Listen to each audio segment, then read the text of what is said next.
Hello YouTube, what's up? My name is Ellie and I am just amazed with how good this community can be. Um, okay, so I'm a non-binary person and a trans guy. And wow, I have been documenting my journey with gender for the past 3 years, and recently I have decided that I need to get top surgery, and I announced this in a video that I put up in a testosterone update like a few days ago.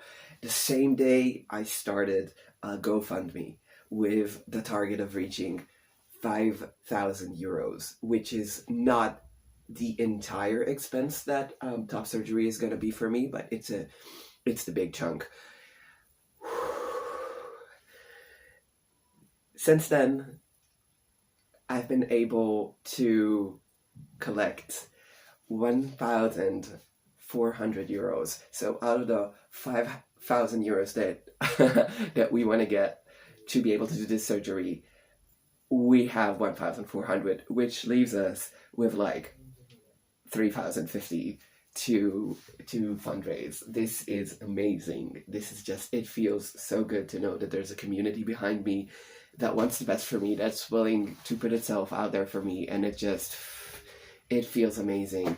I mean, right now it's mostly people from home and Facebook people that have been putting in the donations, but I trust in the power of the internet, and there's definitely have been some donations that I know came from like my subscribers on YouTube, and I just want to say thank you. Like, thank you. This is amazing. Wow. Okay, so as discussed in the former video, I feel like if you ask for something, then you should put in some work. And my way of giving back to the community is to be open and of service in the way of discussing my private experience and how I've been going through this gender journey.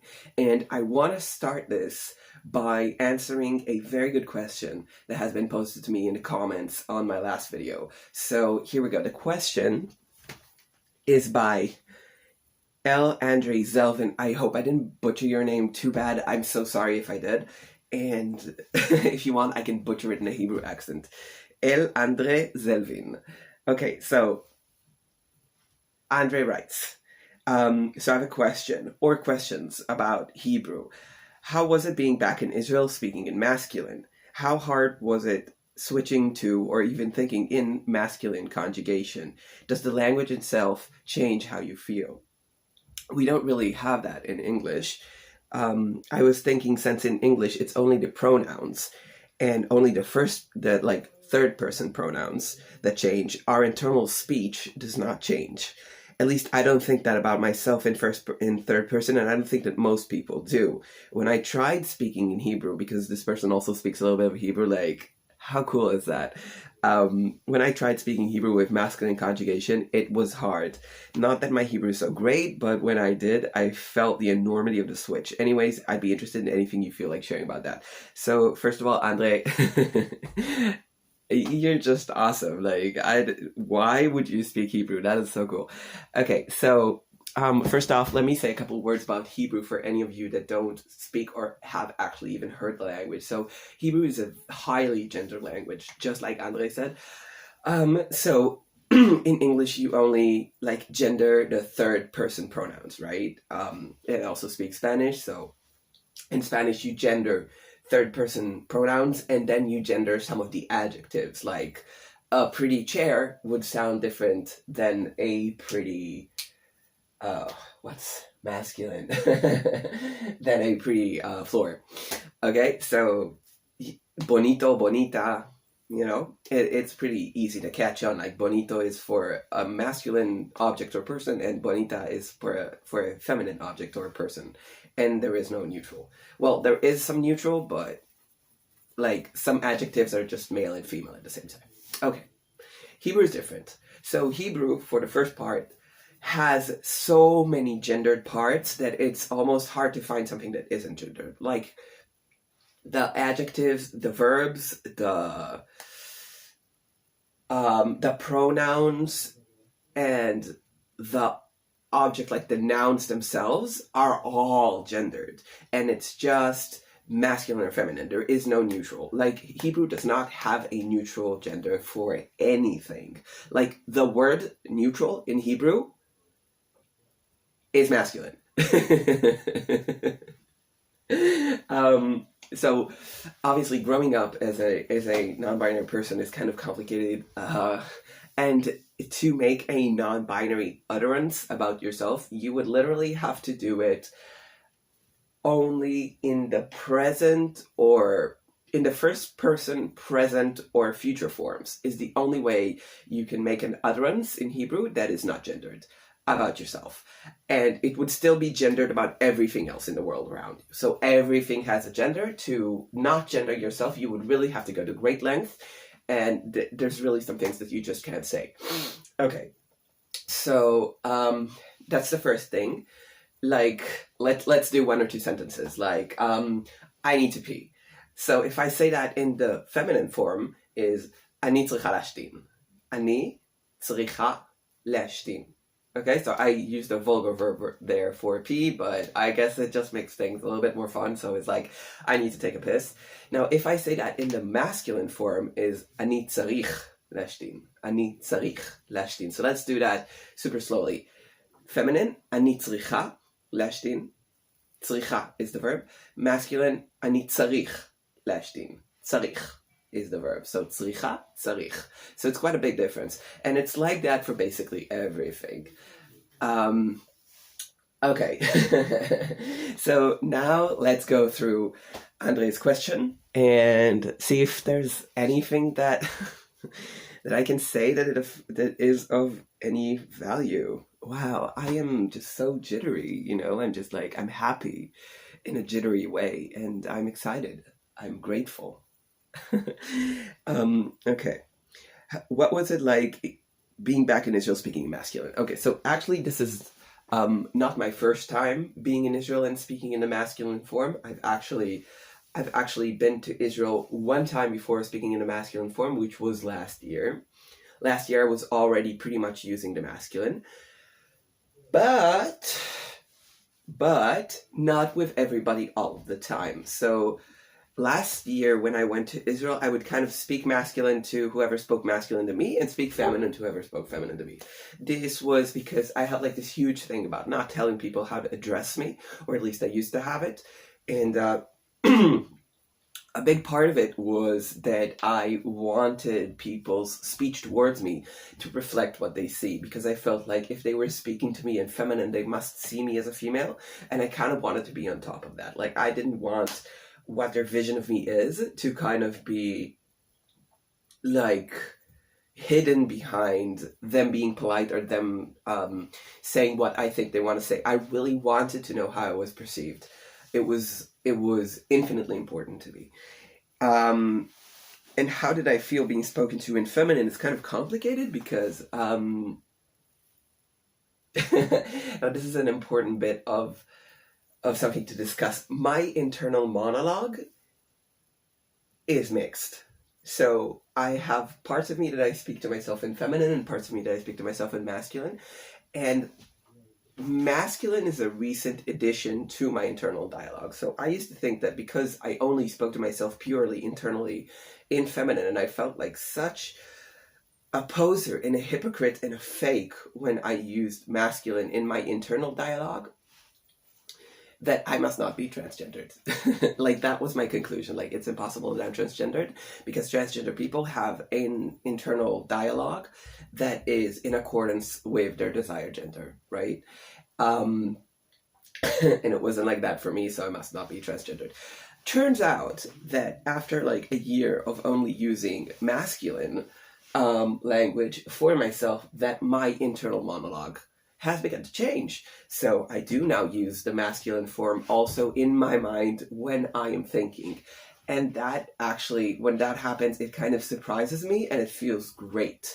Like, it feels like I earned something, or I am better somehow, or, I mean, it's the same judgment, but on the flip side. I kind of feel like I get a cookie every time I speak to myself in masculine, you know what I mean? But I still do speak to myself and with myself in the feminine form in my head, which kind of fucks with me. But it is what it is. And I am a non-binary person, so I'm not obligated to anybody to be like 100% masculine with everything. But I need you guys to understand that there's a lot of like internalized shame and judgment that goes along with not living up to the expectation that you think other people will have of you. Like, I feel if I walked up to a cis person and told them, in my head, I kind of talk to myself like a girl still, they're going to be like, I thought you wouldn't, like, why, or how is that congruent with your identity? That's kind of like what I feel the response would be. Which is not to say that I've ever gotten that response, and not to say that I've ever shared this information with anybody cis, but it's just like the battle in my head between who I think I should be and who I actually am. Okay, so let's talk about my visit to Israel this time around. So the only people who spoke to me in female this time around were longtime family and friends who haven't seen me in a long time. So it was kind of like people who used to have a very, a long year relationship with me, but haven't spoken to me in the last couple of years, sort of. So it's people that I'm like halfway close to, but not really. So the people that I'm really close to already speak to me in masculine anyway. And the people that I sort of, they can speak to me in the feminine. And then it really depended on like whether or not he saw me. Because most of them, when they saw me, it was kind of like super clear that, y'all, I have a beard, I have this voice, and I have these shoulders. So I'm a dude now, You guys can speak to me in the appropriate form. And that went down without a hitch, mostly. But there were a couple of people who kind of had a hard time letting go of the feminine form. Of course, the older they were, the harder it was for them. The more they knew me in a female, the harder it was for them. There was like actually this one friend who's a very good friend who I've been speaking to recently, but I've always used the female form with her because she used the female form with me. Who still was like talking to me in feminine for a while there while I was in Israel this time around. And for the first time in my life, I actually asked her to use the masculine form, which was kind of out there for me because I've never done that before. I feel like it is really not something that you are within your rights to ask of somebody, It's like, what comes out of their mouth is their choice and their responsibility. And I feel really odd interfering with that. On the other hand, looking the way I do and feeling the way I feel and carrying myself around the world as I do now, I feel like referring to me in a female is not congruent with reality. Like, if you refer to me in a female, you're either not seeing or not paying attention. I feel like in a way I am now justified in asking people to use the right gendered language for me, which is stupid because you can ask people to use the gendered language that suits you or the neutral language that suits you at any point in your transition without like justification. But I really struggle with not feeling trans enough to have like things done like hormones or surgery or pronouns, and I really felt that now that I look a certain way that I sort of have the right to do it. And I began to feel like annoyed at people who didn't, because it kind of felt like a slight disrespect, because it really doesn't cost you much, does it? I mean, it does. It costs changing how you think of me, but like, shouldn't you be changing how you think of me? Because it feels like I've done this huge effort to be who I am now. And for you, it really is a small thing. Like, you just kind of have to turn that switch and perceive what's already there. Like, I have done all this work for you. I have taken the hormones. I've done, like, the physical activity to make my muscles grow. And I've been figuring out, like, all the mental stuff up here. And that has been a huge work. And I only ask that you acknowledge that work. I'm not asking you to do it for me. Like, I'm not asking you to turn me into a guy by speaking in the male form to me. I'm just asking you to sort of recognize that this is a done fact. Like, this has already happened, And I felt like for some people, they weren't putting in the effort to make that happen. And that was kind of annoying. And then for other people, I felt like because they have known me so intensely for so many years as a female, and because they are so invested in that relationship, that they kind of have a sense of loss around needing to let go of speaking to me in a female form. And that was what I felt with this friend. And I was like kind of humbled because on the one hand, this person has given so much energy to this friendship and how much they love me and the relationship we had together, that they really have a strong conception of me, which is really cool. You know, it's like this person has taken so much of you into their mind. It's even hard for them to change what's going on there, you know? So I was not offended at that. At the same time, this friend really made an effort to sort of change. And we were talking about like how to induce change within yourself. And we were talking about like, if you kind of slap yourself in the wrist every time you make a mistake, it's not going to facilitate learning for you. However, if you sort of like, you know, give yourself a pat in the back every time you get it right, that is really helpful. So every time she got it right, we would be like, you got it right, you know, and that was a much better way to go about it. Yeah. So you have to understand also about being in Israel and being spoken to in the masculine, that it's a very gendered society, and the way males are treated is very different from the way females are treated. So it's not about what your gender identity is about how you are perceived to be on a biological level. So because now I pass as male, I was treated as a guy everywhere. And that's actually a much better treatment in Israel society, which sucks. And it has like some funny quirks, like all the classics, like people took me more seriously, I got afforded male privilege, but also like weird shit, like I had an interaction with the police and the police officer called me bro. He called me achi. Achi. Achi is like a word in Hebrew that literally like means brother, and it's a term of like everyday endearment. Like it's not a very close term of endearment, but it's also like super non-professional, super street words, super slang. So being called achi by a police officer is really kind of similar to being called bro by a police officer over the phone. So that was kind of hilarious and scary at the same time, because I'm kind of a more uptight person about formalities, and I kind of wish that the police would speak to me in a formal register, but that stopped happening, I guess.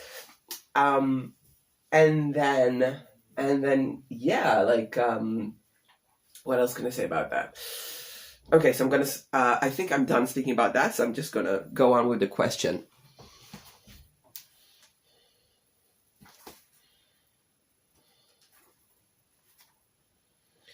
Does the language itself change how you feel?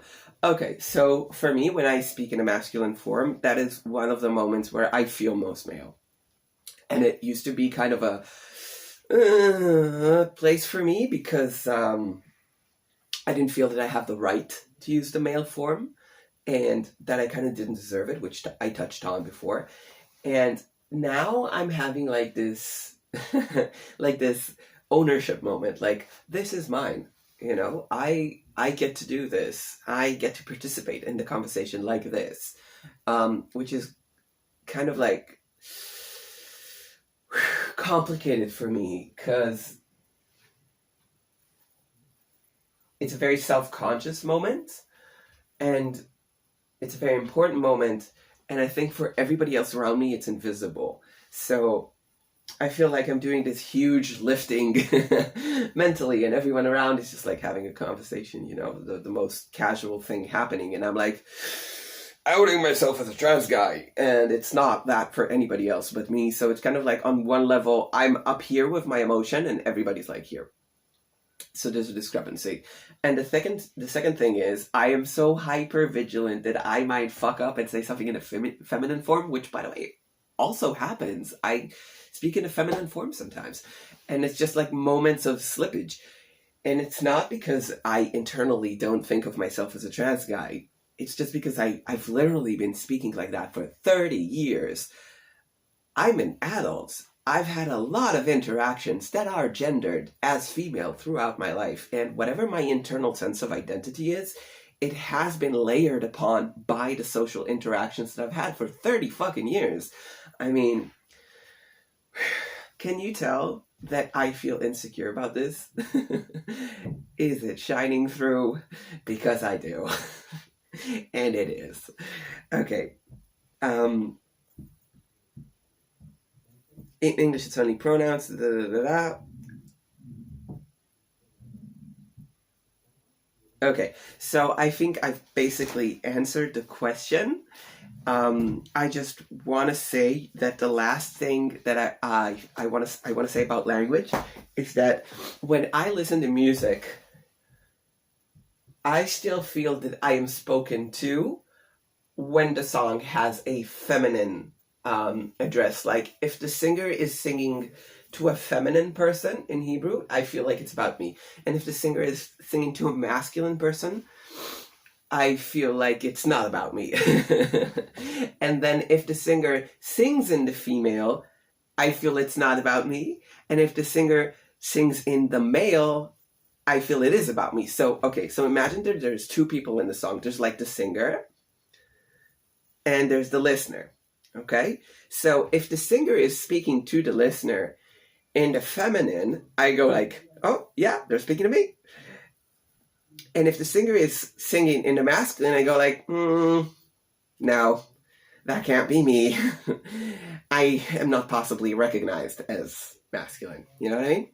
And then if the singer is doing a so like only speaking about themselves without a listener, if that singer is singing in the male form, I go, oh, they're singing my song. I could be singing this song. And then I feel like it's me, you know? And then I identify with the singer. But if the singer is singing in the feminine, I feel like, okay, that couldn't possibly be me because that singer is female.